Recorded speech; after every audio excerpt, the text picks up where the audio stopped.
Mi nombre es Ignacio de Casas y soy el director ejecutivo de la Diplomatura en Derechos Humanos de la Universidad Austral. Y es un placer para mí hacer la presentación. Voy a hacer la introducción del profesor Fernando Toller, que es el director de la Diplomatura en Derechos Humanos. En realidad lo hago reemplazando a quien iba a hacer esta presentación, que es Fabiola Cantú, una querida colega y amiga que tuvo una situación familiar que le impidió estar aquí, aunque le hubiera encantado, sé que le hubiera encantado hacerlo. Ella es graduada de nuestro segundo programa, nuestra segunda edición de la Diplomatura en Derechos Humanos, así que le enviamos un saludo, y también aprovecho para saludar a todos los graduados de nuestras dos primeras promociones de la Diplomatura en Derechos Humanos, que lo pidieron que enviáramos saludos, así que aquí estamos. En esta clase, que va a ser una introducción, una presentación a la tercera edición, que está por comenzar, la tercera edición de la Diplomatura en Derechos Humanos de la Universidad Austral, que estamos francamente muy, muy contentos de los resultados que hemos tenido hasta ahora, y con muchas ganas de poder recibir a muchos de ustedes que quizá están en esta oportunidad conociendo la Facultad de Derecho en la Universidad Austral, y que pueden tener esta posibilidad de tener un encuentro directo, mano a mano, con su director y mentor, el profesor Fernando Toller. Así que, Fernando, si te parece, yo te presento. El profesor Fernando Toller es abogado con diploma de honor por la Universidad Católica Argentina y doctor en Derecho cum laude por la Universidad de Navarra, en España. Es uno de los pioneros de la Facultad de Derecho de la Universidad Austral, trabajando desde muy joven, desde los comienzos de esta, y ha sido realmente su innovación la que ha puesto en marcha muchos de los programas de la Universidad Austral. Él fue el fundador y primer director del programa de doctorado en Derecho, y también de un programa muy innovador que es el máster en Derecho, el LLM, de la Universidad Austral.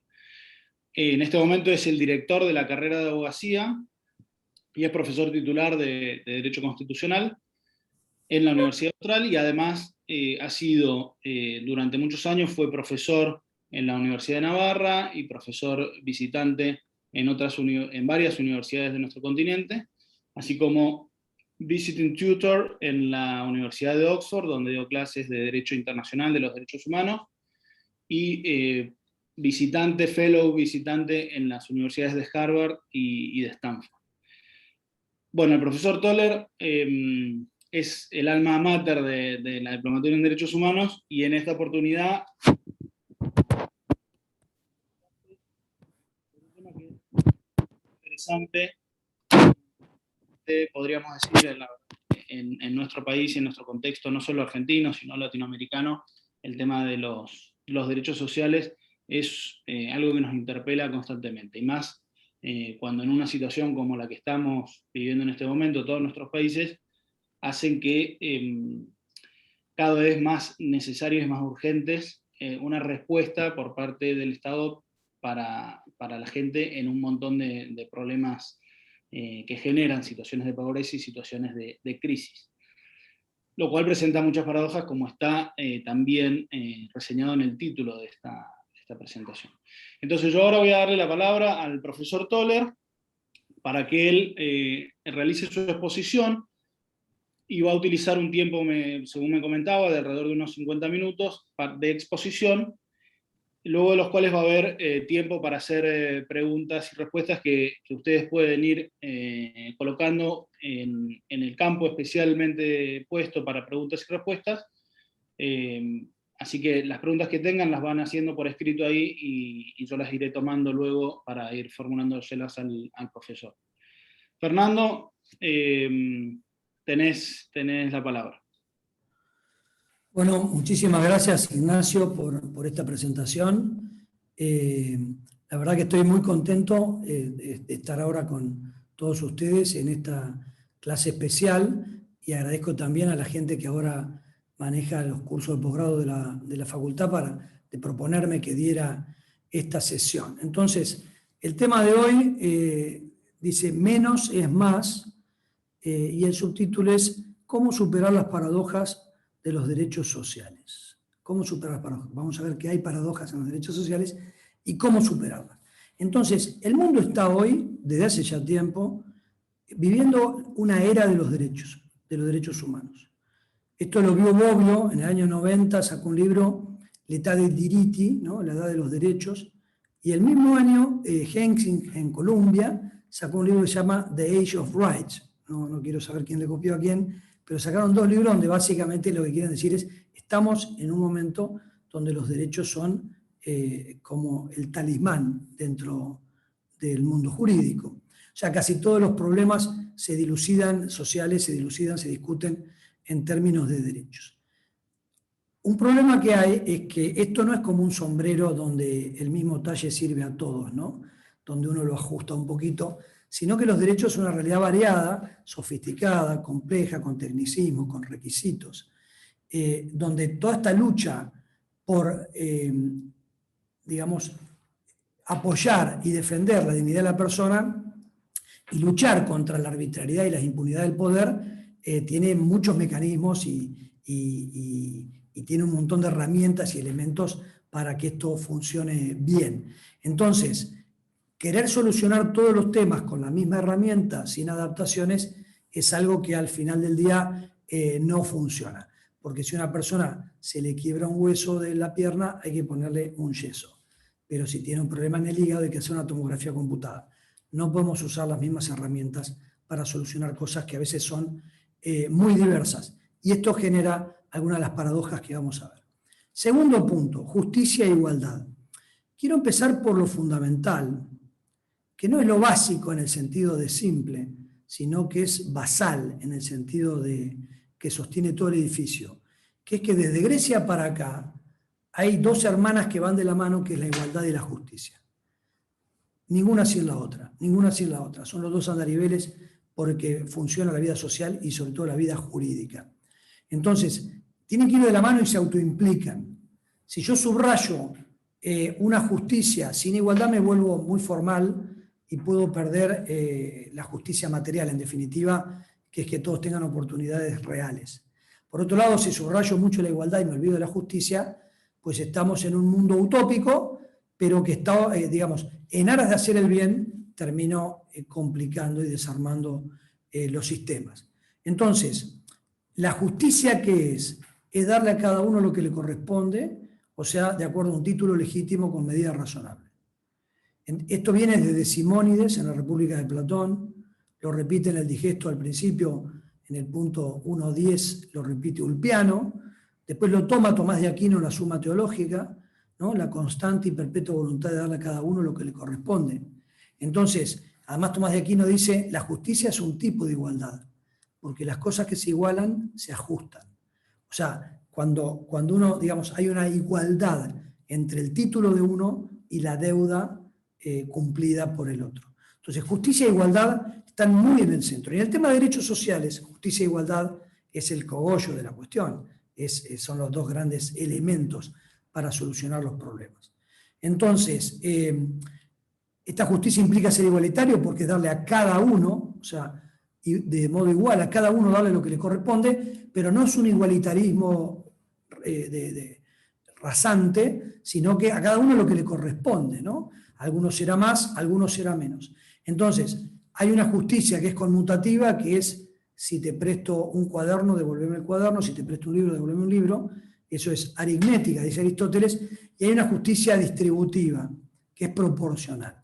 Y aquí entran mucho del tema de los derechos sociales, que es, digamos, 2 es a 4 como 10 es a 20. Entonces, acá hay justicia, pero es tan injusto, y hay igualdad, es tan injusto tratar igual, digamos, tratar desigual a los iguales, tratar distinto a los que son iguales, como tratar igualmente a los que son desiguales. Entonces, repito, es tan injusto tratar distinto a los que son iguales, en algún punto, como tratar igualmente a los que son diferentes. Entonces, algunos, por ejemplo, merecen a veces una sanción, otros merecen un premio, este merece un salario así, este merece un salario allá, etc. Bien, este es el marco genérico que viene de Aristóteles para acá y que no hay que perder de vista cuando estamos viendo el tema de los derechos sociales que van a caballo, ¿no? Es una cuadriga que tiene dos caballos, uno es la justicia y el otro es la igualdad. Si perdemos vista uno de los dos, perdemos y se hace imposible llegar a término. Entonces, bien, ¿y cuáles son las paradojas? Las paradojas es que los derechos sociales son derechos difíciles de asir, difícil de agarrar. No queda claro qué significa tal o cual derecho social. En algunos casos, como veremos, no están basados en un título natural, sino que son derechos de título positivo, porque lo decidió así tal país, lo decidió así tal provincia, se arregló así por un contrato, hay un subsidio específico que va a durar 6 meses y uno puede ir a pedirlo, etc. No son siempre derivación directa del fundamento, que es la dignidad de la persona humana. Muchas veces los derechos sociales, o las políticas sociales, o la asistencia social, está basada en decisiones políticas, que pueden ser muy acertadas, medianamente acertadas, algunas veces se puede decir, fulano perengano puede pensar que son desacertadas, pero hay un problema, y esta es la primera paradoja, si yo igualo e intento operar con el mismo bisturí derechos humanos, derechos civiles y políticos que se basan directamente en la dignidad de la persona, de derechos que tengo necesariamente que pasar por decisiones de carácter político, prudencial, histórico, sociológico. Como dice, por ejemplo, el artículo 2 del Pacto Internacional de Derechos Civiles y Políticos y el artículo 26 de la Convención Americana de Derechos Humanos, que es: los estados procurarán en la máxima medida posible sacar medidas legislativas de otro tipo y a su vez intentar cooperar internacionalmente para lograr la eficacia de estos derechos. O sea, es muy distinto que nadie puede ser sometido a tortura, nadie puede ser sometido a tortura, a censura previa, nadie puede ser juzgado sin una ley anterior al hecho del proceso. Todos tienen derecho a asociarse, ¿no? Hay una diferencia muy fuerte entre unos y otros y vamos a intentar en esta sesión dilucidar, digamos, qué tienen de parecido, qué tienen de diferente y cómo hacer para superar las dificultades que se presentan cuando uno no distingue entre una cosa y la otra. Bien, y el título dice menos es más, menos es más. Esta es una frase habitualmente atribuida a Van der Rohe, un arquitecto a principios del siglo XX. En realidad el autor es Peter Behrens, un alemán, que se considera el primer diseñador industrial y trabajaba en su oficina de diseños en Berlín, y uno de los que trabajaba, que tenía 20 años, era Mies van der Rohe. Y otro, también muy conocido, se llama Le Corbusier. Entonces, y son los creadores del minimalismo en arquitectura. Yo no voy a pretender pasar del minimalismo en arquitectura al minimalismo en el derecho, porque el derecho no es minimalista. En general los juristas somos más bien superabundantes de normas, de cosas, etcétera, ¿no? Todo es largo y complicado, pero dentro de lo que es el derecho, que a veces la complicamos de más y a veces la complicación viene de la misma cosa, hace falta saber que menos es más, less is more. Es decir, si bajamos medio cambio, vamos a ir más rápido, vamos a llegar más lejos. Algo menos es más, es mucho mejor. Vamos a intentar, esto parece paradójico en sí mismo, pero voy a intentar explicar por qué esto es así. O sea, si bajamos un poco el volumen de algunas cosas que pretendemos, si no queremos convertir toda necesidad social en un derecho humano, subrayo derecho, con todo el tecnicismo jurídico, y si no queremos poner todo al mismo nivel de los derechos civiles y políticos, es probable que podamos llegar más lejos porque las herramientas serán mejores. Uno de esos temas es el de la justiciabilidad. Todo un tema, al punto tal que el protocolo de San Salvador, que es un protocolo adicional de la Convención Americana de Derechos Humanos, de un montón de artículos, más de 30, dice en un momento dado, salvo tal derecho y tal otro, todo el resto no son justiciables. Todo el resto no dan lugar a casos contenciosos. Todo el resto son bastante especiales. ¿Y cómo se los ayuda, cómo se los pone en operación a nivel internacional? Y básicamente, Pacto Internacional de Derechos Civiles y Políticos y el Protocolo de San Salvador dice, señores estados, hagan lo posible. Intenten sacar normas y leyes de instituciones y una vez por año cuéntenos qué están haciendo y nosotros les vamos a decir qué nos parece que pueden ir mejorando, a título de consejo. Como ven, es muy distinto que una condena, por ejemplo, del Tribunal Europeo de Derechos Humanos, de la Corte Interamericana de Derechos Humanos, o a nivel interno de una decisión adjudicativa de derechos en materia obligacional, penal, laboral o lo que fuere. Bien, salvar a los derechos humanos. Hace 3-4 años tuve oportunidad de dar un curso de Fundamentos del Derecho Internacional de Derechos Humanos en la Universidad de Oxford, un curso de verano, una diplomatura, digamos. Y éramos 5 profesores que dábamos ese curso, y uno de ellos era Hans Hanum. Hans Hanum, un profesor mayor, no tan mayor, pero era profesor en Harvard, después estuvo un año en la Universidad de Oxford de profesor visitante, en el cual terminó el libro que ahora les voy a hablar, y ahora está en la Universidad de Tufts, en Boston. Hars había escrito el año anterior, esto fue 2017, en 2006 había publicado un artículo que se llamaba Revigorizando los Derechos Humanos. Lo pueden buscar, está en internet, se encuentra fácil. Ese artículo, todo ese año en Oxford, lo trabajó y publicó un libro en 2019 en Cambridge University Press. ¿Cuál es la idea central de Hars Hanum? Uno llama Revigorizando los Derechos Humanos y el libro se llama Salvando o Rescatando los Derechos Humanos. Él lo que viene a decir es que hay una enorme proliferación de derechos. A nivel interno, pero a nivel internacional, extraordinaria proliferación de derechos. Tratados, treaty bodies, organismos internacionales, estándares por aquí, estándares por allá, soft law, hard law, semi-law, lo que quieras, hay de todo. Y él lo que dice es, bueno, acá hay una inflación de derechos.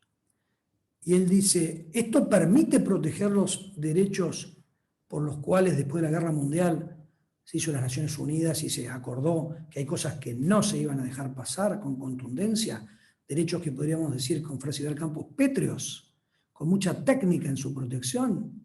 Cuando que tenemos otros derechos tan contingentes que a los estados le dicen, miren señor Estado, haga lo posible, usted vea, modifique lo que pueda, intenta arreglar leyes o con otros mecanismos, intenta hacer cooperación internacional y vaya viendo progresivamente qué puede hacer. Entonces él dice, bueno, acá hay una enorme proliferación, él habla de los derechos sociales, pero también de otro tipo de derechos, y entonces dice, bueno, buena parte del escepticismo que hay sobre derechos humanos en muchos países tiene su base en que se ha querido meter a los derechos humanos como el paladín, el cid campeador de toda causa digna, de todo interés humano o social. Cualquier mal de la sociedad lo va a solucionar los derechos humanos. Los juristas, los tribunales, los derechos humanos. Las leyes, los tratados internacionales. Y entonces dice, bueno, se han creado nuevos derechos de manera expansiva, todos los problemas sociales van a parar al embudo de los derechos humanos o fundamentales. A la larga esto hace que pierdan legitimidad, porque como no pueden solucionarlo todo, generan un enorme descrédito. Y dice, se está borrando la distinción entre derecho y moral, porque una cosa es el derecho y la otra la moral, la solidaridad, y entre derecho y política, que la política tiene que ver con la oportunidad, mérito y conveniencia, como saben los juristas que están en esta reunión, y el derecho tiene que ver con la adjudicación de títulos jurídicos, de quién tiene derecho para darle a cada uno lo que le corresponde.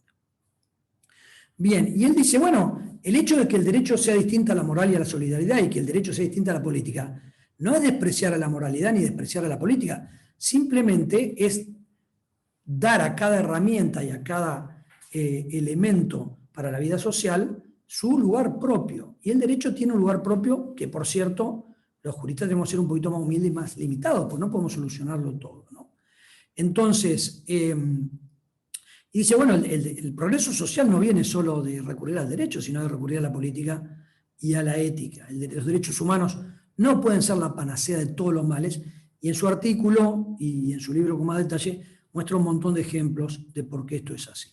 ¿Qué derivaciones tiene esta idea que les acabo de contar del profesor Hanum? Si uno mete al catálogo de derechos, al catálogo permanente de derechos, ideas, anhelos, ilusiones, que no son factibles de proteger con los mecanismos que hemos desarrollado en derecho doméstico nacional y en derecho internacional, digamos, y si ponemos al mismo nivel los bienes humanos básicos que tutelan los elementos más importantes sin los cuales la vida del hombre es miserable o esclava, que ameritan poner en marcha mecanismos muy complejos y difíciles, que tienen que ver con supremacía constitucional, control de constitucionalidad, subsidiariedad del derecho internacional, responsabilidad internacional, organismos internacionales, muy complejo, a la vez costoso. Si metemos todo, el resultado no es más, sino que es menos.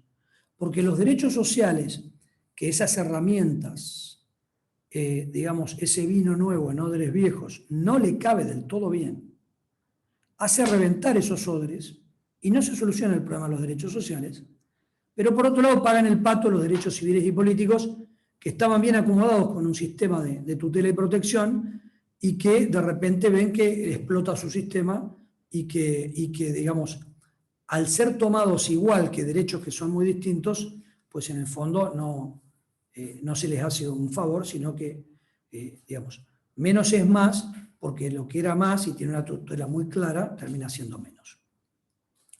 Bien, esto también, no sé si se acuerdan de matemáticas, en la escuela primaria nos enseñaban, o en la secundaria, el tema de comprensión y extensión.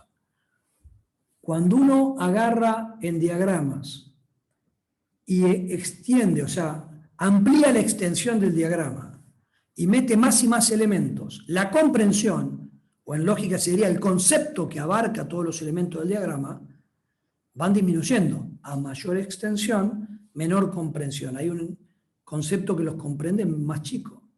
Y a mayor comprensión, menor extensión. Cuando yo defino mucho más un objeto, voy achicándole y haciéndole un zoom, que trata de nombre la palabra, le hago un zoom, porque cuanto más notas tiene la esencia de eso, o el concepto que los universaliza y que los junta, menos elementos hay en la realidad que den con todas esas notas. Esto pasa con los derechos humanos. Si todo es un derecho humano, el concepto de qué es un derecho humano va disminuyendo.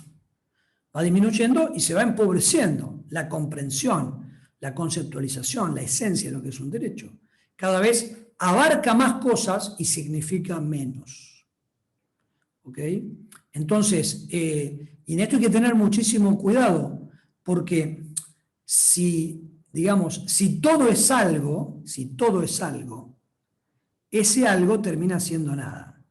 O sea, ese algo no lo puedo definir con ninguna diferencia específica para conceptualizarlo. Si todo es una cosa determinada, si todos los intereses humanos son derechos humanos, entonces tener un derecho humano es poca cosa. Y esos caracteres de los derechos humanos de imprescriptibilidad, supremacía, inalienabilidad, etcétera, que le hemos dado, que le hemos reconocido, que la técnica jurídica ha reconocido para esta cosa tan poderosa que son los derechos humanos, pues en definitiva ya no lo puedo hacer valer con todo y en definitiva, si todo es derecho humano, lo que significa tener realmente un derecho humano se degrada, se diluye. Es como si uno tiene un buen Malbec y le va echando agua, pues llega un punto que tiene agua coloreada, pero no tiene más vino. Eso es un problema que podría estar ocurriendo, ¿no? Entonces eso a su vez genera que la gente se vuelve escéptica, porque si le hablan de los derechos como la panacea universal, y después resulta que los derechos en que confía no tienen posibilidades, son derechos imposibles, no tienen posibilidades de hacerse valer, pues entonces todo el plexo de derechos se convierte en algo con poco prestigio. Y el escepticismo sobre las cosas buenas no es bueno para las sociedades ni para las personas. Y cuando hay escepticismo sobre los derechos humanos, ¿no? Cuando la gente no confía en los grandes valores digamos, universales del derecho de gentes y, se podría decir, del derecho natural reconocido por las constituciones y por los tratados internacionales a máximo nivel, pues entonces no queda mucho porque la pirámide se cae porque sus columnas fundamentales ya no tienen valor para la gente, ¿no? Entonces, si todo es derechos humanos, entonces ser derecho humano no es algo concreto, no es algo especial, no es algo importante, no es algo definitivo, no es algo que sea una carta de triunfo, como dice Dworkin, para ganar. Bien, y entonces acá, ¿qué es un derecho humano entonces? Bien, acá hay que retroceder un paso e ir a la relación jurídica, lo que se estudia en Civil 1. ¿Cómo saber cuándo hay un derecho humano? Bueno, como cualquier derecho que se estudia en relación jurídica, tiene que tener una estructura completa que precisa para funcionar, para ser reconocido como algo jurídico, como un derecho subjetivo, y para que ponga en marcha estructuras jurisdiccionales e institucionales de tutela, de protección, de defensa, de prevención, y en último caso de reparación de agravios a derechos humanos. Esto se le puede llamar relación jurídica ius fundamental, o sea, una relación jurídica, pero no contractual, obligacional, real, sino una relación jurídica de derechos fundamentales. Si fallan estos elementos o si fallan varios, pues entonces no tenemos un derecho completo, no tenemos un derecho perfecto, en el sentido de con todos los elementos necesarios para que pueda funcionar, y básicamente no tenemos un derecho. Básicamente esto es sujeto, objeto y causa, que decían los civilistas. Ahora lo voy a desgranar en 6-7 elementos. Primero, el primer elemento para superar la paradoja de los derechos sociales es poder determinar cuál es el objeto de cada derecho social. De cada derecho social. Hace una labor interesante en esto Vidal Campos en su libro Teoría General de Derechos Humanos del año 92, página 138, hace un ejemplo de una página y media sobre el derecho de trabajar, al trabajo, cuáles son los sujetos activos pasivos, y habla bastante de esto de que seamos muy cuidadosos de cuál es el objeto. Es el a qué de la relación jurídica. Entonces, el primer elemento, el objeto. El a qué de la relación jurídica y el qué de la obligación. ¿A qué estoy obligado? ¿Qué le tengo que dar? ¿Qué tengo que abstenerme? ¿Qué cosa? Cuando digo cosa en sentido amplio, ¿no? Una cosa concreta sobre la que vendrá la obligación, dar, hacer, no hacer, etc. Básicamente en los derechos humanos esta cosa se le llama bienes humanos básicos. Es el sustrato de los derechos. Sobre ellos hay obligaciones. ¿Por qué son derechos humanos?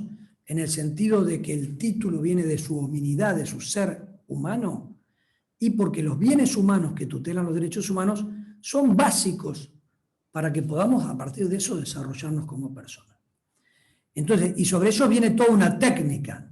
Toda esa técnica es como una armadura, ¿no? Una técnica de protección donde hay como el corazoncito es el bien humano básico y la armadura que lo protege, sofisticada, es lo que hace que ese bien humano básico pueda estar en el concierto jurídico y tener un buen desempeño de solista y por tanto no se le frustre el bien humano básico, porque cuando uno frustra un bien humano básico se frustra la persona que es su titular.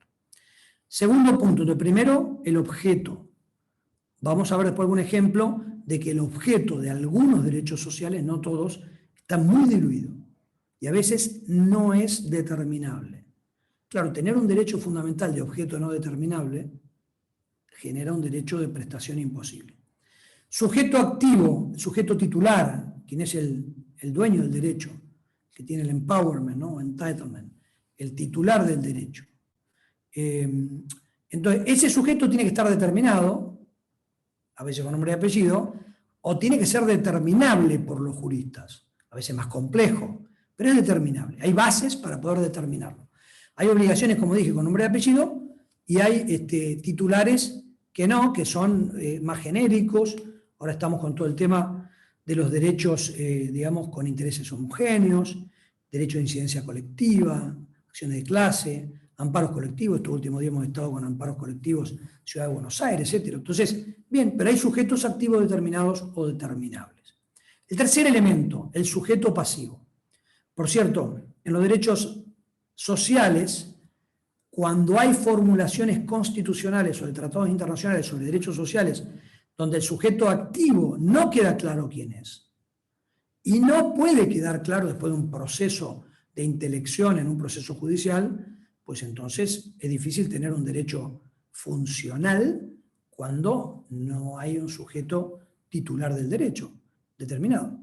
Sujeto pasivo es quien está obligado por el derecho. Bien, en algunos casos hay obligaciones con nombre y apellido, porque lo determina la ley, porque lo determina la Constitución, porque lo determina un contrato, o porque lo determina la propia naturaleza de las cosas, ¿no? Y en otros casos, después tenemos sujetos pasivos obligados que son un grupo, y llegamos al sujeto pasivo, que es el Estado, solo el Estado, y en otros casos erga omnes, el Estado y todos los particulares que anden por ahí, todos están obligados, erga omnes.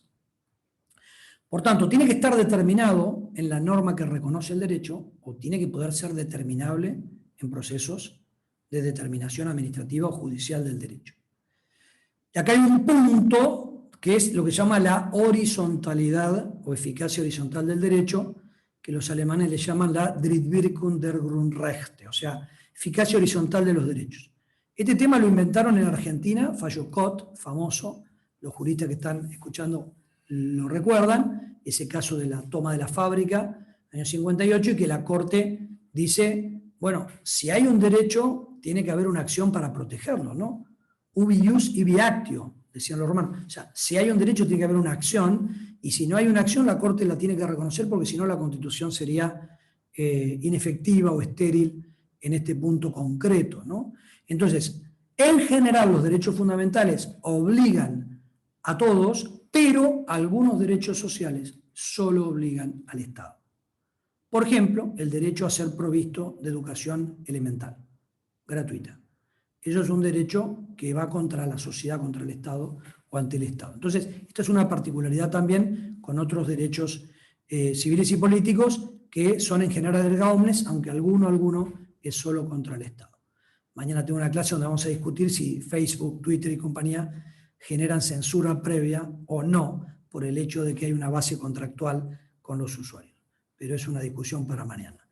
Entonces, cuarto punto, la causa fuente que dicen los civilistas, y que acá le voy a llamar la base justificatoria.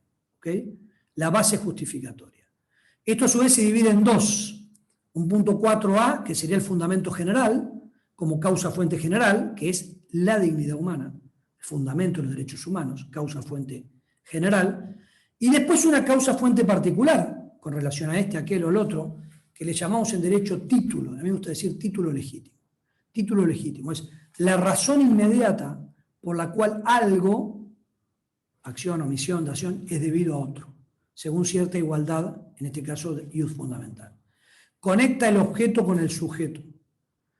A veces es la misma dignidad que funciona tanto como causa fuente última como causa de título legítimo directa, como por ejemplo el de libertad de opinión. En otros casos se divide un poquito y por un lado está la dignidad muy de fondo y por otro lado está el hecho de que, no sé, el derecho a educarme en tercer año de odontología es porque me inscribí, soy estudiante secundario ya graduado y además aprobé primero y segundo año.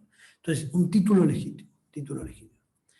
El punto 5, tenemos hasta ahora 4 con una división en 2 en el 4. El punto 5 es medida del derecho y de la obligación correlativa. O sea, tiene que haber un título legítimo con una medida razonable. La medida que es una caracterización y delimitación intrínseca y extrínseca del derecho. Cantidad, cualidad, valor, tiempo. ¿De qué modo es el titular? ¿Es titular dominial? ¿Es usufructuario? ¿Qué es? Facultades, presupuestos, todo eso son la medida del derecho, ¿no? Y junto al título configuran la obligación del sujeto pasivo, ¿ok? Ese título y esa medida es el quid de la obligación. Y esto genera lo que veremos en un minuto, que es el vínculo jurídico, a lo cual que ese vínculo jurídico se consagra en que el titular tiene un derecho subjetivo a exigir. Bien, después está el sexto punto, la causa fin, que dicen los civilistas, y nosotros llamaríamos, digamos, la teleología del derecho, la finalidad que busca, el fundamento en el sentido de que protege, pero no que protege en el sentido de la dignidad, sino mucho más concreto, mucho más concreto. Es, por ejemplo, la opinión pública protege que en una democracia se pueda debatir y se pueda ir progresando, se airee la vida común y en todo caso elijamos nuevos gobernantes. ¿Ok? La autorrealización en la libertad de expresión, ¿cuál es su finalidad? Y que la gente pueda escribir poesía, pueda hacer arte, se pueda, digamos, la gente comunicándose se manifiesta y eso se autorrealiza. Entonces, cuando hablamos de esto, de causa fin, estamos hablando por un lado del bien común en general y del bien de la persona en general, pero cuando estamos resolviendo casos concretos o analizando en concreto libertad religiosa, libertad circulatoria, etcétera, tenemos que ir más concreto a la finalidad específica que ese derecho cubre y por qué fue metido en la vida constitucional. Por ejemplo, la inviolabilidad de los papeles privados y del domicilio se metió porque los sheriff de los reyes pegaban una patada y entraban a tu casa, hacían lo que querían y te llevaban. ¿Ok? Y entonces, desde la Carta Magna se dice, no, momentito, tenés que respetar mi morada, tenés que respetar mis papeles privados. Entonces, eso tiene una finalidad, ¿para qué? Para que yo escriba una carta con pretensión de confidencialidad, etc. Bien. Y después viene la exigibilidad, séptimo punto que es necesario. Un derecho tiene que poder ser exigible, lo cual no significa un derecho gana siempre, sino que significa un derecho tiene que tener, de alguna u otra manera, un cauce procesal de protección. Tiene que ser posible la protección. Dentro de esto entra la justiciabilidad, que es una parte de la exigibilidad, no menor, súper importante. Son parte, Vidal Campos insiste en que la exigibilidad es importante como elemento del derecho, y son parte de esa armadura que dije de los mecanismos técnicos jurídicos para proteger los bienes humanos.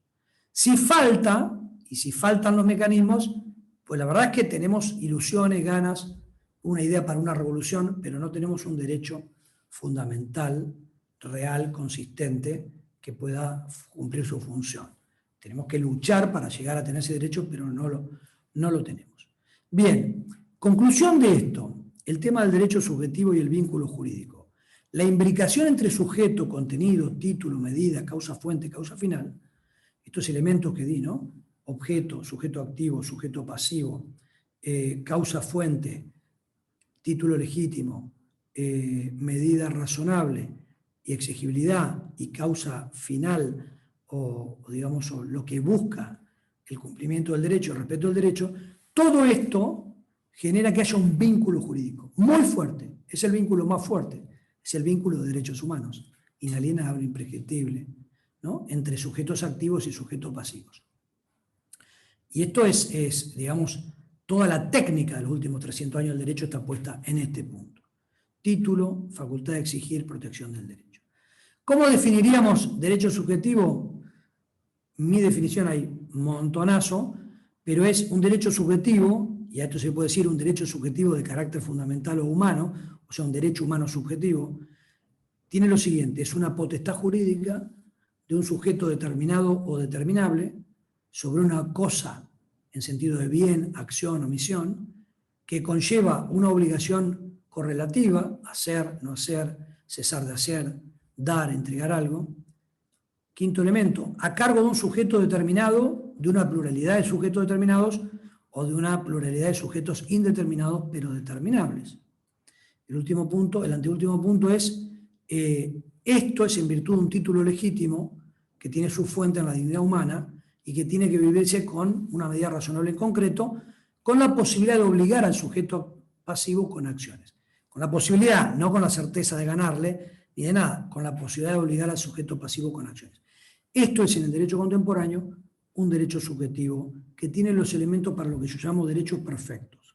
Que no significa que funcionen fenomenal siempre, sino que tienen los elementos para poder funcionar. Junto a estos derechos perfectos, si tienen todo lo anterior, tenemos los derechos imperfectos o imposibles. Algunos son imperfectos y otros son directamente imposibles. Le faltan algunos de estos elementos. No tienen los sujetos, no está claro el objeto, no está claro si hay un título, no está claro cuál es su medida, no hay exigibilidad posible. Entonces, hay algunos que son perfectos. Por ejemplo, derecho a la educación primaria o elemental, o el derecho a vacaciones pagas en las relaciones laborales, son derechos perfectos. Ahora, otras cosas, que después diré, como el derecho a gozar y crear el arte, es muy discutible si eso es un derecho, ¿no? Hay mucha gente que no tiene ninguna posibilidad de crear arte y no se puede decir que por eso sea menos humano o que tenga menos derecho humano o tenga menos derecho que el resto, ¿no? Simplemente está mal formulado. Ahora vamos a ver cómo se debería formular para saltar la paradoja. Entonces, derechos imperfectos también se le puede llamar derechos por analogía, Zanotti, derechos por analogado, Vidal Campos, derechos imposibles, dice también Vidal Campos, cuando ya esto pasa de castaño oscuro. Entonces, muchos derechos sociales son propiamente derechos humanos, exigibles, con toda la técnica. Dije un ejemplo para no discutir ejemplos. Derecho a la educación primaria, ¿no? Derecho a la seguridad social por enfermedad incapacitante o vejez. A su vez, el derecho a la salud tiene como niveles, ¿no? Si uno está en grave estado de necesidad, tenés derecho exigible hasta con el derecho penal a que no te abandonen y que cualquier clínica te atienda. A su vez, hay niveles en el PMO, etcétera, que que son muy de derecho positivo, de determinación política, y que ya no son derechos humanos propiamente, sino que son derechos legales, derechos que la política ha considerado que uno tiene que tener durante el tiempo que dure esa norma. Entonces, después hay derechos sociales que no son propiamente derechos humanos, cosa que a algunos les puede sorprender, pero es la verdad. Hay derechos sociales que no son derechos humanos, no son derechos fundamentales. No tienen un título que se base en la dignidad directamente. Le hace falta un título positivo concreto, un contrato, una norma, un hecho jurídico, que haga que ese sujeto sea titular y que le dé el contenido, porque no tenía previamente derecho al contenido, sino que lo pasa a tener derecho al contenido una vez que se da el título. Y el título es por acuerdo entre los hombres, y Tomás de Aquino. No por ipsa natura rei, o sea, por la misma naturaleza de las cosas, sino que dice Tomás de Aquino ex condicto, o sea, por convención, porque lo convino el Parlamento, porque lo convino un decreto, porque lo convino un contrato o lo que fuere. Entonces, a su vez en derecho a la salud hay muchas cosas que están muy determinadas por la geografía y la historia y la ciencia. Entonces, según donde uno esté, tiene derecho a que el anciano de la tribu te ponga unas cataplasmas para que te enfríen la fiebre y algunos yuyos para un té, porque es lo que hay en ese lugar determinado y el conocimiento científico y los elementos técnicos. Y en otros lugares tienes derecho a una tomografía computada, a una operación más sofisticada, etc. Es el mismo derecho a la salud, pero tiene unas variabilidades extraordinarias. Y si uno piensa que todo es igual, lo que hace es complicar un montón las cosas. Entonces, muchos derechos sociales pueden ser derechos subjetivos, técnicamente hablando, pero son de fuente legal. Hoy están, mañana no están. Entonces, son de tipo positivo. Bien, en ese sentido, bien, hay una frase que quizás conocen: donde hay una necesidad nace un derecho, una frase muy argentina, y la verdad que eso hay que tomarlo como un llamado a la acción política, a la acción comunitaria, pero no entenderlo en sentido literal de que toda necesidad hace dar un salto hacia el título jurídico fundamental exigible, porque esto confunde muchísimo las cosas. No porque los juristas no quieran arreglar los problemas, es que no pueden arreglar todos los problemas. ¿Okay? Y pretender o a tener la ficción de que los juristas con el derecho pueden arreglar todos los problemas, ¿no? Es pensar que somos el aprendiz de brujo de Mickey Mouse, pero eso termina mal, porque cuando el derecho empieza a dar órdenes por todos lados y eso es imposible de cumplir, ¿no? Si quiere ser obedecido, ordena cosas que sean factibles y obedecibles, sean proverbio árabe. Entonces, si uno pretende ser obedecido en cosas que son imposibles, pues lo que lleva es al descrédito. Bien, y después finalmente hay algunos supuestos derechos que no son propiamente derechos subjetivos. Dijimos, hay derechos sociales que son derechos humanos, hay derechos humanos que son derechos subjetivos pero de fuente legal, y hay otros que no son derechos subjetivos, ni siquiera de fuente legal. Son generalidades inconducentes, son ilusiones, son cosas discutibles, son ideas de determinado grupo, pero no tienen un contenido determinable, ni sujetos, ni medida, y en todo caso tienen que transitar un buen tiempo hasta que se fragüen y eso sea un pedido, una reivindicación que tenga sentido en la vida social, comunitaria y política. Entonces, esta clasificación hay que verla ante cada derecho para ver dónde estamos parados, ¿no? Entonces, digamos, el derecho a trabajar. ¿Cuál es el objeto? Ese derecho a trabajar es el derecho a que si no tengo trabajo me presente a un privado y le exija un contrato de trabajo, o me presente al Estado y le exija. Lo trata Vidal Campos y dice, la verdad que no es exigible a un privado, porque eso frustraría totalmente el concepto de contrato, que es libre. La libertad de contratar es un derecho constitucional. Y tampoco puede ir al Estado porque el Estado tiene un límite para contratar gente. Entonces hace una serie de disquisiciones diciendo, no lo podemos entender así, quizás hay que sustituirlo por un seguro de desempleo por un tiempo, etcétera, ¿no? También tenemos las indemnizaciones por despido injustificado, etcétera, que hace que la persona ese tiempo que está sin trabajo puede volver a trabajar. El derecho a gozar de la cultura, cuando en realidad es el derecho al acceso igualitario a los bienes culturales. Hay que hacer un esfuerzo por redactar mejor. Si yo garantizo a todos el derecho a gozar y a crear arte, hay gente la verdad que no goza mucho con el arte. Y hay gente que goza un montón. Hay gente que crea arte y hay gente que mano dura para hacer arte. Entonces, o desorejada. En realidad el derecho es el derecho a poder acceder igualitariamente a los bienes culturales y en su caso facilitar que la persona pueda crear arte.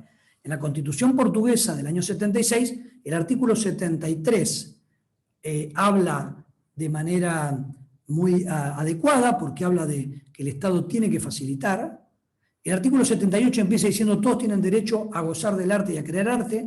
Ahí se fue hacia las ilusiones, hacia el mundo de los cuentos de hadas, y en el inciso posterior dice, esto implica que el Estado tiene que garantizar no sé qué, que pueda haber escuelas de arte, que la gente pueda acceder, que de acuerdo a su capacidad, bueno, hacer el esfuerzo de redactar bien las cosas para superar estas paradojas de prometerle a la población algo que no se puede dar, que no se puede dar.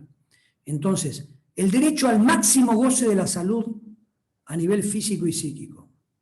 Bueno, es un derecho de cumplimiento imposible. Entonces, o son derechos con una técnica, el derecho a educación, contra todos no me impidas educarme, contra algunos, contra un particular si tengo un contrato, dame la clase que me prometiste, contra el Estado, dame plaza en una escuela porque no tengo donde mandar a mi hijo, ¿ok? Entonces, esos son derechos. Y después hay otros que no son propiamente, como dije, derechos humanos, otros son derechos subjetivos de fuente legal y otros no son derechos. No son derechos. Por eso Vidal Campos, en esa teoría general de derechos humanos, dice en un momento, consejo para constituyentes. Dice, usted tiene que agarrar cada derecho y mirarlo muy despacio. Y mirar cada elemento, él pone 3, ¿no? Contenido, sujeto y finalidad. Y dice, perdón, y exigibilidad, contenido, sujeto y exigibilidad. Y dice, en base a esto haga el razonamiento que yo hice sobre el derecho a trabajar y fíjese qué es derecho y qué no lo es. E intente redactar de modo tal de que quede claro que usted está redactando un derecho. Estamos en el ámbito del derecho. Es una ciencia y un arte con mucha sofisticación. No en el ámbito de la literatura, que me encanta, no en el ámbito de la política, que me encanta y es muy necesaria, estamos en el ámbito del derecho. Entonces, cuidemos, porque si no le damos un mensaje a la gente, donde le decimos lo podemos todo, cuando apenas podemos algunas cosas. Entonces, queda en una mera formulación normativa, que de normativo tiene poco porque es más bien una formulación lingüística, para estudiarlo como arqueología jurídica de lo que nunca operó, ¿no? Que no es obligatorio. Y eso Vidal Campos le llama derechos imposibles. Un derecho que no se puede llevar a cabo, y eso termina jorobando todo el sistema de derechos porque le hace perder prestigio y contundencia. Bien, obviamente hay algunos casos donde saltando un poco una comprensión formalista de la separación de poderes, algunas veces hay que ir a lo que Tomás Moro llamaba la equidad. Es el que, digamos, salirse del derecho estricto, que era el common law en 1500, y pasar a la equidad, que también venía de los romanos y venía de Aristóteles, que es que cuando la justicia no logra una solución en un caso determinado, por la peculiaridad del caso, hace falta, dice Aristóteles, dice Tomás de Aquino, dice Tomás Moro, una justicia más perfecta, que es la justicia del caso. Al que le interese, capítulo 9 del libro quinto de la Ética Nicómaco y cuestión 120 de la prima secunda de la Suma Teológica, está tratado esto, es súper interesante y sirve en el derecho actual, ¿no? Sirve en el derecho actual, que de alguna manera sigue teniendo el cessando ratione legis, cessat ipsa legis, de los romanos. Cesando la razón de la ley, cesa la obligatoriedad de la ley. Dos casos. Uno de un amigo, otro de la Corte Suprema. El de un amigo, en Entre Ríos, yo soy de Gualeguaychú, doctor Mendoza, defensor de pobre, menor y ausente en Paraná, estaba en Gualeguaychú, se fue a Paraná, y hubo un caso de una familia que estaba en la indigencia total con desnutrición, no podían comer. Hizo gestiones, no conseguía, estamos hablando X años atrás, han pasado N gobiernos, no se sabe de quién hablo. ¿Y qué hizo este defensor? Pidió y obtuvo, le ordenó a un supermercado de Los Hermanitos, muy conocido en Paraná, que le diera todos los meses una canasta de comida a esta familia. Y dijo, sume toda la plata que eso le cuesta y descuéntelo de los impuestos que le debe la gobernación. Y por esta sentencia declarativa, usted va a poder ir a rentas generales y descontar sus impuestos. Bien, esto tiene muchas discusiones, por qué el contador tiene que trabajar de más, por qué la empresa no sé qué, pero la cuestión es que encontró, de modo muy pretoriano y muy equitativo, una solución a una cosa que clamaba al cielo. El otro caso es el caso QC contra gobierno de Cava sobre vivienda. esa señora que tenía un hijo discapacitado, estaba en la calle, y la Corte Suprema no dijo regálele una casa en Martindale. Lo que le dijo es provea un departamento para que esta mujer, que no puede trabajar, etcétera, y no puede subsistir, no puede conseguir los medios para alquilar, tenga una vivienda módica en la cual pueda cuidar a su hijo con la discapacidad enorme que tiene. Y dice la Corte, esto es en casos de vulnerabilidad extrema, donde la política ha fracasado, la solidaridad está fracasando y en algunos casos los jueces tienen que entrar. Esto es muy distinto al activismo y los jueces vamos a solucionar todos los problemas del mundo, somos el hada madrina de la sociedad. Es muy distinto, son algunos casos en los cuales vale la pena encontrarse de vuelta con Tomases moros que sean capaces de saltar del derecho formal hacia la justicia, afianzar la justicia del preámbulo de la Constitución. Voy a dar un paso más. Parte de las paradojas de los derechos sociales es confundir o no distinguir el nivel analítico del nivel sintético en los derechos. Tema un poquito complejo, lo voy a intentar explicar claro y corto. En la lógica de los enunciados o proposiciones, hay enunciados analíticos, donde el predicado analiza, desmenuza, despilacha, diríamos en Entre Ríos, el concepto, lo que tiene el sujeto. Entonces yo digo, la mesa es un utensilio para apoyar o poner arriba elementos. Eso es una mesa. Ahora, si yo digo la mesa es de madera, eso es sintético. Yo sintetizo, por el valor copulativo ser o no ser, sintetizo la madera con la mesa, que son dos conceptos no relacionados en la realidad, los relaciono. ¿Esto a qué viene? Muchos problemas jurídicos son problemas espejismo, que parten de confundir el nivel de discusión. ¿Estamos discutiendo derechos humanos a nivel analítico, a nivel de dignidad humana, lo que le corresponde, o estamos discutiendo a nivel sintético si este justiciable concreto, en este momento concreto, tiene derecho y un título para exigir determinada cosa? Entonces, para dar un ejemplo, una proposición jurídica analítica sería: el ser humano es titular del derecho a la educación, ¿no? Los ciudadanos argentinos tienen derecho a la educación. ¿Cuál es sintético? Eladio Micó es estudiante de tercer año de arquitectura. Eso es sintético, porque el hecho de ser humano, el señor Eladio, no le da derecho a estar en tercer año de arquitectura, sino que tiene que haberse graduado de la secundaria, inscrito en la universidad, aprobado primer año, aprobado segundo, entonces tiene derecho a estar en tercer año. Muchos juicios, muchas discusiones concretas, en vez de discutir lo que pasó y lo que cómo debe solucionarse el problema, se van y están discutiendo sobre si Eladio tiene derecho en abstracto, analíticamente, a la educación, y no si Eladio logró aprobar primer año. Porque si no logró aprobar primer año, no puede estar en tercero. Y esto no va a violar su dignidad ni su derecho humano. Simplemente hay que decirle que se ordene mejor y que vea qué hace para aprobar primer año. Pero esto no es un problema de derecho a la educación en sentido fuerte. Esto se podría ir derecho por derecho y problema por problema, distinguir el nivel de análisis. Lo que Alexis, yo le llamo analítico sintético, Alexis le llama derechos en sentido ideal como principios y derecho en sentido real como el caso. Entonces, esto se puede solucionar muchas cosas. Por ejemplo, ayer la Corte Suprema de Estados Unidos, en un caso que se llama Mahoney Area School District versus Biel, una Brandy Levy, una señorita que tenía 14 años, tiene 17, 18. Esta señorita era una cheerleader que no la seleccionaron para el grupo de cheerleaders que iba a estar en el varsity, en la competencia, en el clásico del colegio secundario.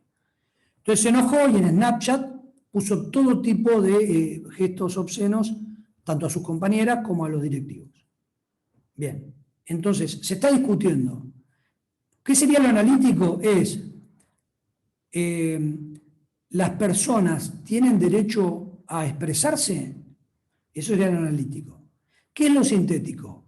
¿Puede una persona en una red social con llegada a los compañeros directivos del colegio decir cosas nominando al team y nominando al colegio a los directivos, donde dice malas palabras y gestos obscenos, que son lo que en Estados Unidos llaman fighting words, palabras que invitan a que nos peleemos porque esto está todo mal? Bueno, esa es la distinción entre lo analítico. ¿Tienen las personas estudiantes de libertad de expresión? Sí, claro que lo tienen. En concreto, ¿Tiene derecho a la no sanción una persona que agredió al orden público de la escuela? Porque simplemente no fue seleccionada para un equipo. Bien, ese es el nivel de discusión, porque si no estamos discutiendo a veces los grandes principios y no estamos yendo a lo concreto, ¿no? Argentinos a las cosas, que decía Julián Marías. Entonces, si no tenemos en cuenta todo lo anterior, se genera un enorme escepticismo, ¿no? Derechos imposibles, todas las herramientas de 300 años de constitucionalismo inutilizadas, devaídas, ilusorias, estériles, derechos que se declaman mucho, se cumplen poco, vaguedad, mezcla de deseos con derechos, inflación, a mayor extensión, menor comprensión, dispersión de fundamentos, se confunde sujeto obligado, activo, contenido, fundamentos. Bien, ese es el problema de que más a veces significa menos. Más lleva al escepticismo y lleva al no cumplimiento y lleva, ya sabemos que esto no se cumple, lo decimos, pero no lo hacemos. Y acá meto muy rápidamente un tema complejo, pero me parece importante, el principio de no regresividad. Dicho corto, el artículo 2 del Pacto Internacional de Derechos Civiles y Políticos y el artículo 26 de la Convención Americana de Derechos Humanos dicen que los derechos sociales, los estados se pongan las pilas, hagan medidas legislativas de otro orden, intenten hacer convenios de cooperación internacional y dice para que progresivamente, por los medios apropiados, se avance en la eficacia de los derechos sociales. En ninguno de los dos casos dice que los derechos sociales son justiciables. Ahora la Corte Interamericana quiere avanzar sobre los derechos económicos, sociales y culturales, pero por la redacción del tratado no son derechos operativos y por el hecho de haber asumido el Pacto de San Salvador, el Protocolo de San Salvador, donde dicen que no son operativos y es parte del Sistema Interamericano de Derechos Humanos. Bien, a partir de esto surge la idea de derechos de progresividad. Por ejemplo, el artículo 4 de la Convención Americana dice: no se restablecerá la pena de muerte en los estados que la han abolido. Esto es el principio de progresividad. Una vez que progresaste a abolir la pena de muerte, no podés regresión, ahora va a haber pena de muerte de vuelta. Ahora bien, en materia de derechos sociales, lo que dice es que progresivamente, son derechos programáticos, o sea, anda haciendo lo posible para avanzar. Ahora bien, ¿cómo se lo ha entendido? Cualquier avance que hagas, cualquier determinación legal, normativa o fáctica, institucional, política, que hagas en tu país en pro de un bien social, no puede volver para atrás. Ese subsidio no puede volver para atrás. Esa determinación no puede volver para atrás. Esa redacción, si era favorable, no puede volver para atrás. Entonces, se imposibilita cualquier prueba piloto, porque podría generar a la postre responsabilidad internacional, y obviamente se anquilosa un tema tan variado y tan dinámico y tan de búsqueda, leal, búsqueda con buena fe, pero tan de búsqueda de cómo solucionar los problemas tremendos de pobreza, de exclusión, de desigualdad que hay. Entonces, esto es un ejemplo de más es menos. Por querer poner la bocha muy alta, al final se generan problemas, es un boomerang. De mismo modo que si quiero proteger al máximo al trabajador, finalmente no consigue trabajo, porque nadie se anima a tener un contrato de trabajo que termina siendo más sólido que el matrimonio civil, porque en España es mucho más difícil separarse de un empleado que divorciarse de la mujer. Así estamos, la familia es muchísimo menos importante que un derecho social de contrato de trabajo. La Constitución de la Provincia de Buenos Aires, el artículo 39, dice que dentro de materia de seguridad social y laboral está el principio de progresividad. Bien, si se entiende cómo vamos a intentar mejorar, buenísimo. Si se entiende, jamás vayas para atrás porque esto viola la Constitución, me parece demasiado fuerte y es un boomerang. Es parte de las paradojas, ¿no? De que por querer ir por todas, terminamos yendo por nada, o terminamos no consiguiendo nada. Entonces, fíjense que la propia Corte Constitucional de Colombia, que es muy progresista, explica el principio de progresividad e inmediatamente dice, todo retroceso es inconstitucional. Pero dice, obviamente hay dificultades en los estados, económicas, etc. A veces es imposible mantener el grado de protección que ya le hemos dado con los subsidios. En ese caso dice, esto de no regresividad no es absoluto. El Estado puede volver atrás. Lo que pasa es que le meten, dice, bueno, salvo esto, puede volver atrás pero con escrutinio estricto, que es el máximo nivel de escrutinio que tiene la Corte Suprema Norteamericana. Casi imposible superar. Entonces, claro, es difícil que un ministro de Trabajo, que un ministro de Economía, que un ministro de Educación se lance a probar cosas innovadoras cuando sabe que no va a poder, por tratados internacionales, volver atrás. La verdad que los tratados internacionales no dicen esto de la no regresividad, no lo dicen así. Esto es una creación de jueces y de tratadistas, y yo diría que lo acotemos y que le demos un lugar muy pequeño y que dejemos a la gente la creatividad y la libertad para lograr los mecanismos para solucionar los problemas. Bien, porque si no, esto es un enorme boomerang. 2 puntos para cerrar y ir a las preguntas. Una, nos estamos debatiendo en Estados Unidos, acá en otros lados, ¿Estado mínimo o Estado intervencionista? O sea, todo o nada. Como estos días, clase sí, clase no. Bueno, hay 1000 matices dentro de los dos, entre medio. Entonces, ni un Estado que solo intervenga para defensa nacional y seguridad pública y que el resto, muriéndose de hambre, sin trabajo, 52% de pobreza, no hacer nada, ¿ok? Ni por el otro lado un Estado que dirige la economía, que ahoga la iniciativa y la creatividad, y que por tanto todo está digitado de manera centralizada, con planes quinquenales o no, y que es lo que se llama economía centralizada. Entonces, lo correcto es lo que yo llamaría Estado justificado. Es gerente del bien común, dice la filosofía política de siglos. Si es gerente del bien común, Estado hace todo lo que tenga que hacer como gerente del bien común, bien entendido. Y esto significa tanta libertad, también económica, cuanto sea posible, tanta regulación, también económica, como sea necesaria. Y no que el Estado regula lo que quiera y que el particular tenga que ir a pedir una migaja de libertad, diciéndole, ¿sabe qué? Al principio yo era libre, pero como dice Rousseau, en el contrato social, el hombre nace libre y por todos lados se encuentra encadenado. Yo era libre, y la Constitución dice que soy libre, pero la verdad que las leyes me han encadenado. ¿Puede usted devolverme algo de mi libertad? Esto no puede ser. No podemos construir un país pujante, creativo, con esto. Entonces el Estado solo debe actuar si tiene un fin, si el fin es legítimo, si el fin es relevante, si la medida logra alcanzar el fin, razonablemente va a alcanzar el fin, si la medida es necesaria y no tiene medidas mejores, si la medida es proporcionada entre los costos y beneficios por lo que quiere hacer y se respeta, y esto es muy importante, el contenido esencial de los derechos que regulan. El segundo punto para terminar es, tiene que haber un espacio para el derecho, un espacio para la política, un espacio para la solidaridad. No son todo lo mismo. Pretender que el derecho y el Estado solucione lo que la sociedad civil con la solidaridad tiene que hacerlo es no entender la subsidiariedad, no entender, ¿soy yo el guardián de mi hermano? Claro que soy el guardián de tu hermano. Hay que intentar ayudar a los demás y de luego la política como ese servicio de amor político para, entendido en sentido más clásico, de ayudar a la gente, tiene una enorme relevancia en esto, fundamental, es primordial, y no el derecho. Porque la realidad es polifónica y por tanto cada cosa hay que arreglarla con la herramienta que sea. Entonces, el asistencialismo y la asistencia de luego está bien en un país con 52% de pobres, ¿no? Medidas fiscales, subsidios, asistencia, redistribución. Pero esto no puede significar medidas regulatorias donde todo el derecho a contratar, el derecho a invertir, el derecho a lo que sea, está todo totalmente limitado, y entonces queremos más derechos sociales para los cuales hace falta repartir un poco de torta, pero resulta que al maestro tortero le sacamos la maicena, le sacamos los huevos, le sacamos la harina y tiene que terminar dando torta a todos cuando no tiene cómo elaborar. Eso no puede ser, y menos aún cuando el asistencialismo se convierte en caciquismo, feudalismo, de gente que está, digamos, limitada porque si no, no como. Esto lo tenía claro el propio Carlos Marx. En su crítica al programa de Gotha del año 1875, escribió una cosa que se publicó en el año 91, cuando él ya había muerto, y dice, en una fase superior de la sociedad comunista, se podrá rebasar el estrecho horizonte del derecho burgués, y la sociedad podrá escribir en sus banderas, de cada cual según sus capacidades, a cada cual según sus necesidades.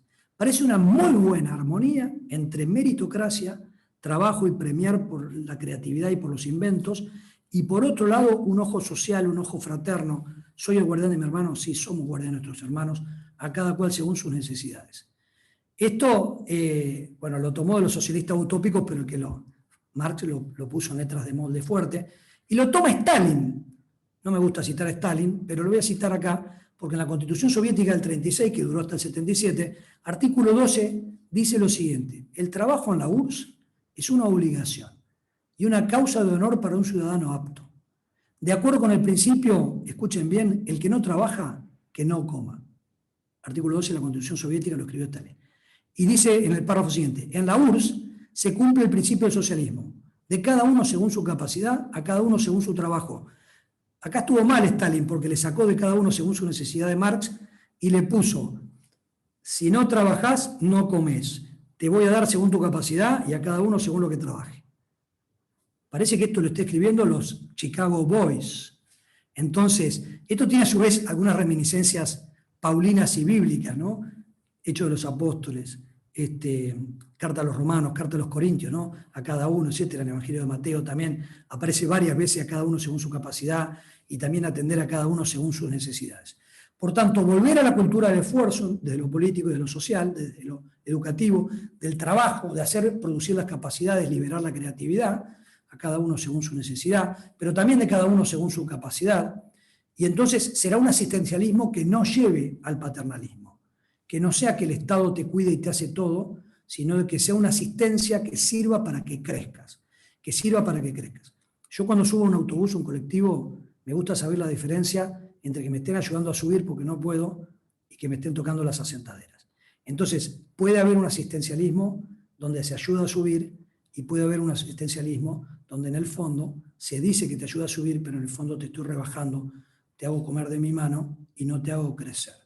Y eso está mal, y agrego esto, estamos a 2 días de los 30 años de la Centésimos Annus de Juan Pablo II, y a 15 días de los 130 años del Rerum Novarum, después la 40ª Venias, la 80ª Venias, la 80º Annus, encíclicas que han marcado esta sensibilidad que en la Austral, como Universidad de Orientación Católica, es algo que queremos vivir, ¿no? A cada uno según sus necesidades, y ver si tiene que intervenir más el derecho administrativo, el derecho penal, el derecho no sé qué, o el máster de políticas públicas, porque también está lo público y está también la ética individual y social. Entonces, hay como muchos modos de plantear esta ética social cristiana, y está bien, te doy un curso de 2 semanas y arreglate, o no te doy ningún curso y te doy comida y arreglate, pero nunca te enseño a pescar, sino solo te doy pescado. En el medio hay un montón de cosas y tenemos que creativamente buscarlas, ¿ok? Buscarlas, para que estemos viviendo el realismo de lo jurídico y también el realismo de lo político y desde la moral social. Conclusión, tenemos que dejar el fairy tales, los cuentos de hadas, y pasar a la realidad. A mí me gusta la literatura fantástica, no particularmente, pero algunos autores sí, y son muy inspiradores, muy inspiradores. Ahora, no podemos vivir en el derecho de cuentos de hadas. Tenemos que tener prudencia, la prudencia gubernativa, esa prudencia que Aristóteles llama la genitrix virtutum, la madre de todas las virtudes. O sufrirán los verdaderos derechos, e incluso sufrirán las necesidades que no son directamente derechos humanos técnicamente considerados, que necesitan una respuesta política, pero por confundir la herramienta no logramos solucionarla, ¿no? Entonces, dejar el mundo de hadas y de ilusiones, lo que Ignacio de Casas acá ha llamado legalismo mágico, en otro contexto, o juridicismo mágico. Pensar que por redactar una ley, por sacar un decreto, por firmar un tratado internacional, la realidad cambia, que somos performativos, somos Dios, escribimos algo y la palabra de Dios crea el mundo, o transforma el mundo, no, la verdad que no, el derecho no tiene ese poder. No nos confundamos, no nos volvamos unos animistas jurídicos de pensar que el derecho tiene la capacidad de cambiar la realidad. Esto no es así. Entonces, ¿cómo se superan las paradojas? Con técnica, con buena fe, con sofisticación, con querer ayudar, con saber distinguir entre bisturí, tomógrafo, yeso y aspirina y acupuntura, cada una en su medida y armoniosamente, como decía Cicerón, y así se podrá haber una libertad ordenada, como dice la Corte Suprema de Estados Unidos en el caso Palco, una libertad ordenada, que dentro de esa libertad también se liberan las potencialidades para encontrar las soluciones que nuestros hermanos necesitan y están sufriendo y son vulnerables. Y que con desiderata politológica metida con ropaje de derecho no lo estamos solucionando. Llevamos décadas sin solucionarlo. Por tanto, ni Estado mínimo, ni Estado intervencionista, un Estado justificado en el bien común, que combine muchas cosas y entre otras combine esa genialidad del preámbulo argentino. Afianzar la justicia, que tiene que ver con esta justicia material, igualdad, a su vez promover el bienestar general, obviamente el bien común y también el bien de los más vulnerables, y no olvidarse de que esto tiene que hacerse asegurando los beneficios de la libertad. Una regulación que termina ahogando no va a lograr nada con la justicia ni con promover el bienestar, porque van a faltar liberar las fuerzas creativas del pueblo. Muy Bueno, muchísimas gracias y estoy para las preguntas o cosas que quieran comentar. Muchas gracias. Excelente, Fernando. Muchísimas gracias por esta impresionante conferencia y tenemos un montón de preguntas, así que yo voy a ir seleccionando y te voy a ir haciendo algunas. La primera es de nuestra profesora María Gattinoni, profesora de la Casa de Derecho Internacional, que hace dos preguntas. En realidad una de ellas me parece que ya la respondiste cuando explicaste el tema del principio de no regresividad y cómo debe entenderse, pero te voy así a hacer la segunda de las preguntas que ella plantea, que es sobre sobre si no te parece que las obligaciones programáticas son exigibles, especialmente en los casos de extrema vulnerabilidad. Esa es la pregunta de María. Si las obligaciones programáticas son exigibles, especialmente en los casos de extrema vulnerabilidad. Bien, buenísimo. Gracias, María, por estar y por esta buena pregunta. El de no regresividad es un tema que me gustaría además charlarlo con vos, que sos especialista, porque es un tema interesante, preocupante, y hay que como orientar quizás un poco mejor. Y la segunda es, a ver, hay muchas cosas que son operativas. El artículo 26 de la Convención Americana de Derechos Humanos es un artículo que está solito y que fue como decir, bueno, como no podemos hacer un pacto de derechos sociales, económicos y culturales, pongamos algo para que los estados tengan más o menos que la dignidad tiene algo que ver con la buena vida del pueblo y con salir de estadios de miseria, ¿no? Entonces, después hay, por ejemplo, el Pacto Internacional de Derecho Civil y Político, que en Argentina tiene jerarquía constitucional, donde hay normas mucho más concretas. Si uno las lee, va a ver que todo el pacto lo pone a todo en modo programático, todo en modo programático, porque dice, bueno, los esfuerzos, tal, en general dice, todos tienen derecho a algo, y en el inciso 2 de cada artículo dice, bueno, para esto el Estado procurará cambiar, mejorar, hacer mejor los deberes, etc. Creo, como decís, que cuando hay grave vulnerabilidad, que no necesariamente es gravísima vulnerabilidad con riesgo de muerte en días y horas, sino que es situaciones alarmantes, hay espacio para litigio estratégico y hay espacio para litigio determinado concreto ante personas concretas. Digo litigio estratégico, por ejemplo, una vez con estudiantes de la carrera y con Ignacio de Casas y Ignacio Bulén, se prepararon cosas porque se determinó que en la ciudad de Mendoza las escuelas que estaban en la periferia recibían menos dinero por chico que las escuelas públicas que estaban en el centro de la ciudad. Entonces había una falta de justicia distributiva y evidentemente eso perpetuaba las inequidades, porque la escuela era peor, porque tenía menos ingresos, tenía menos maestros, tenía menos instrumentos, tenía menos no sé qué, y entonces los chicos salían peor preparados, conseguían peores empleos, vivían en el barrio, después tenían hijos que iban a la misma escuela, eso perpetúa las inequidades. Entonces ahí es un tema súper interesante para hacer un litigio, desde una ONG que se dedique a la educación, por ejemplo, o a la igualdad o a la niñez, para plantearle al Estado que explique por qué las escuelas céntricas están mejor pintadas, tienen mejor computadoras, tienen más gabinete pedagógico, etcétera, y las escuelas de los barrios están con menos cosas. Me parece extraordinario. Y en algún caso concreto, cuando un chiquito tiene que caminar 6 kilómetros entre el hielo de la mañana para llegar a una escuela y no sé qué, no sé cuánto, y va con sus zapatitos mojados, pues en algún caso creo que hay un derecho como titularidad concreta, con título legítimo y medida razonable, para pedirle al Estado que ponga los medios y que la sociedad hagamos un esfuerzo para ponerle a ese chico un medio de comunicación para poder ir a la escuela. Y lo digo siendo hijo de un padre que iba a caballo 30 kilómetros todos los días para ir a la escuela y que tuvo que salir, digamos, desde el caballo, llegó a ser profesor de filosofía, de constitucional y juez, con muchísimo esfuerzo, pero él tenía un caballo. Había otros que no tenían caballo y tenían que ir caminando. Entonces me parece que sí, María, que con prudencia y sin caer en un activismo, digamos, desbandado y con falta de criterio porque pide cosas que no se pueden realizar, es bueno estar ojo avisor para litigio estratégico, para cambiar estructuras, y después litigio concreto, porque hay personas que no tienen tiempo para el litigio estratégico, necesitan soluciones mucho más rápidas.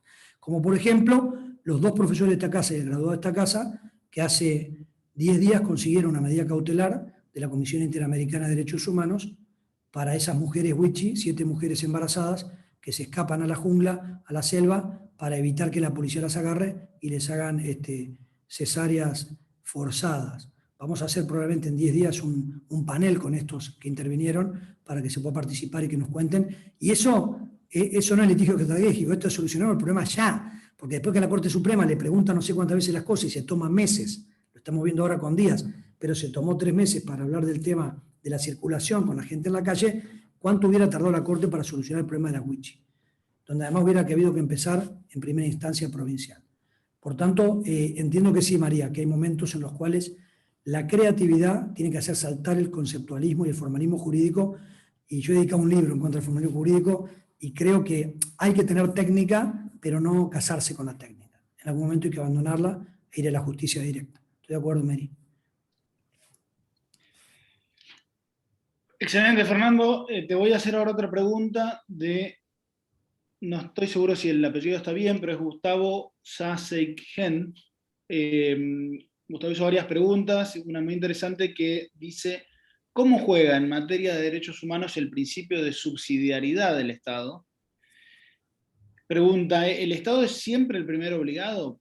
Por ejemplo, derecho a la vivienda, donde los jueces, especialmente en la ciudad de Buenos Aires, no revisan el contexto familiar y social de la persona. ¿No debería buscarse en primer lugar el obligado más cercano y en subsidio terminar en el Estado? Bien, entonces, el principio de subsidiariedad es un principio de ética social y política que tiene mucha fuerza, por ejemplo, en derecho internacional de derechos humanos.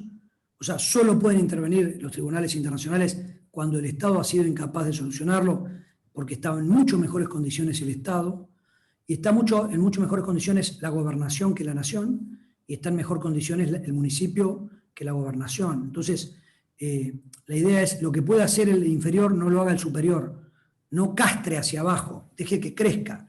Cuanto más sean creativos a nivel político, también a nivel empresario, etcétera, más posibilidades de solución. Entonces, es cierto lo que decís, pero también es cierto que los planes de vivienda implican una cantidad de dineros y recursos que muchas veces tiene que intervenir el Estado, ¿no? También en viviendas populares no es algo que sea muy rentable, sino que se va a costo cero, digamos, a ganancia cero al costo.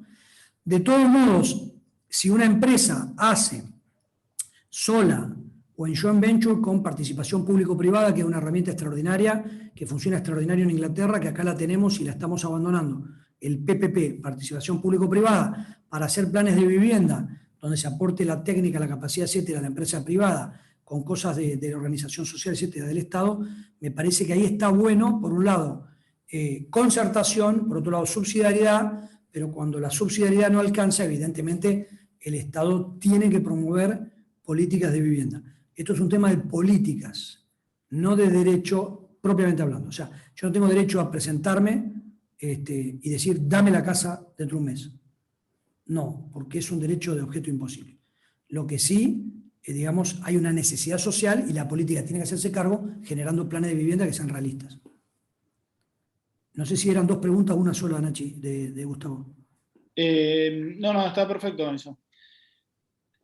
La siguiente pregunta es de un espectador anónimo, no estoy seguro de si es la misma persona o son más de una persona, pero te voy a resumir el planteo. Dice, ¿cómo lograr un equilibrio entre los derechos humanos y los derechos sociales? Hace una distinción acá entre humanos y sociales, frente a gobiernos que tengan una ideología que podría calificarse como populista o demagógica, que pretenden considerar como derechos a casi todo reclamo de ciertos grupos que circunscriben su existencia a reclamar, normalmente mediante acciones de hecho, todo lo que no logran alcanzar con su propio trabajo o esfuerzo. Y pone como ejemplos que podrían ser subsidios o casas o tierras, etc. Bueno, vamos a ver. Uno puede estar más de acuerdo con este grupo, aquel grupo, con tal reclamo, con tal casa o con tal cosa. La verdad que hay gente que no tiene casa, que tiene chicos y que está viviendo al descampado con una mala tienda de campaña o unos unos cartones amuchados y el baño es el descampado y el agua potable no existe. Entonces, desde luego el Estado tiene que hacer cosas con eso. Bien, el punto es que eso, por ejemplo, ir a la Plaza de Mayo o ir a no sé dónde y reclamar que se dé soluciones o se busque soluciones o se intente encontrar mecanismos para ayudar a los más vulnerables, eso es parte del juego político. Y también del juego social, que es que esas personas se junten con empresarios, con esto, con aquello, y ver cómo desarrollar su área. Eso no está bien. A uno no le puede, por ejemplo, se cortan una autopista en hora pico. Bueno, eso es una acción antijurídica, 194 del Código Penal. Pero que hagan toda la protesta que quieran o todos los reclamos, porque la Constitución reconoce el derecho a peticionar a las autoridades, y está muy bien. El problema sería entender que eso es un derecho subjetivo exigible con las herramientas que tiene el derecho. Porque entonces, en vez de elevar el pedido, estoy destruyendo todo el sistema al cual lo bajo, porque estoy diciendo que ese sistema sirve cuando no sirve, porque a esa persona no le sirve para obtener la casa.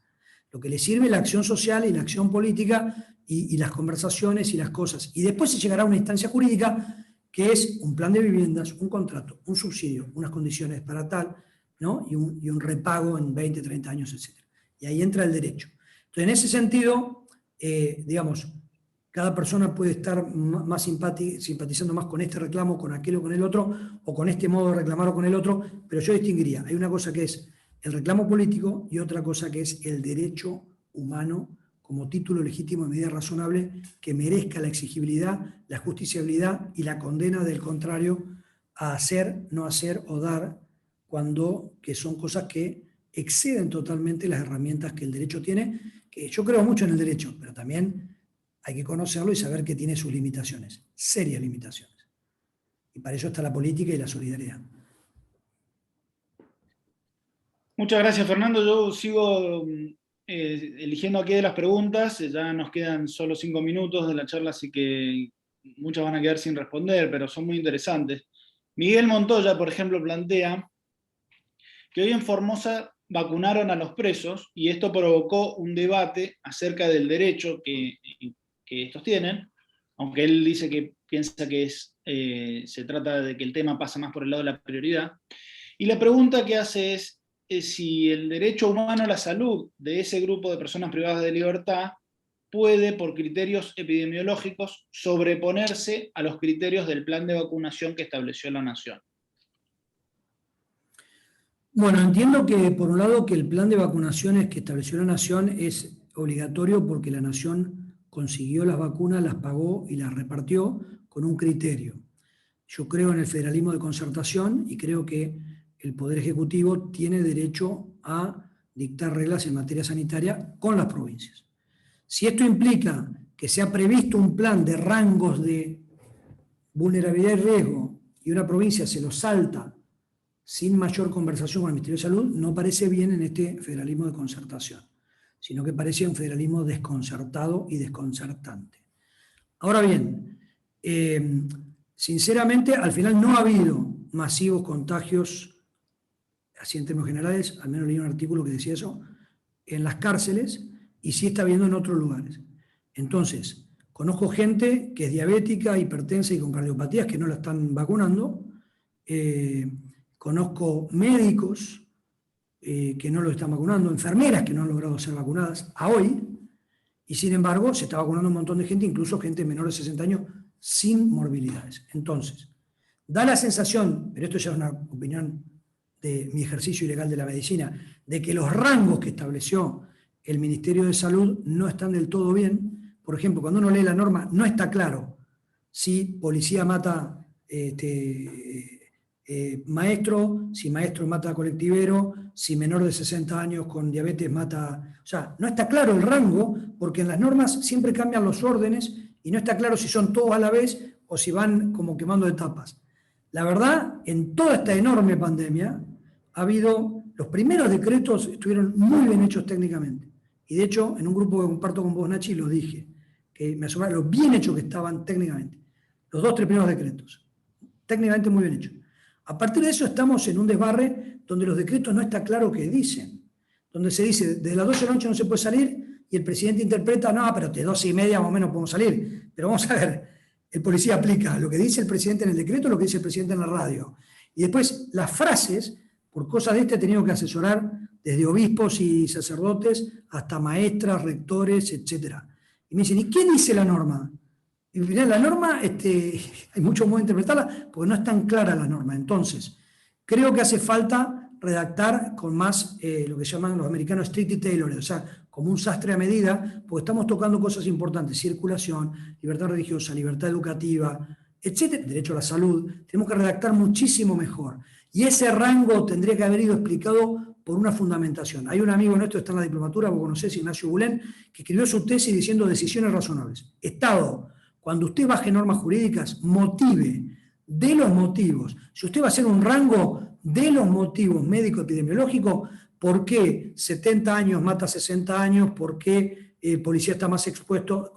Y esto con estadísticas, ¿no? Se llama gobierno basado en datos, ¿no? Gobierno basado en datos. Entonces, en ese sentido coincido que no puede cualquiera salir diciendo, bueno, ahora vacuna a este, aquel y el otro, porque todo el mundo quiere vacunarse, pero hay que tener un cierto sentido de aquí de justicia distributiva aristotélica muy clara, que es a mayor necesidad, más rapidez. Excelente, Fernando, muchas gracias, y ya se nos cumplió la hora, siendo las 7:30 vamos a cerrar. Estamos francamente muy contentos y eso se ha notado en la abundancia de las preguntas que fueron llegando. Bueno, quiero aprovechar para, además de agradecerle a Fernando, invitar a todos los que nos estuvieron escuchando a informarse más, si le interesaban estos temas, informarse más sobre la diplomatura en Derechos Humanos que lanza ahora la Universidad Austral, su tercera edición. Ya dentro de un mes va a comenzar, así que pueden ponerse en contacto a través de la página web y bueno, recibir información sobre el programa y todos los contenidos. Fernando, te dejo la palabra para una despedida. Bueno, por un lado, agradecer a la gente de posgrado de la facultad que arma estas clases o reuniones más genéricas. Segundo, avisar que la diplomatura va a ser este año online. La primera fue totalmente presencial, con algunas clases online, homeopáticas. La segunda iba a ser presencial, al final iba a ser un mes online, después 2 meses online, después la primera parte online y terminó siendo todo online porque la pandemia se extendió. Pero la gente que se anotó sabía que tenía que venir presencial.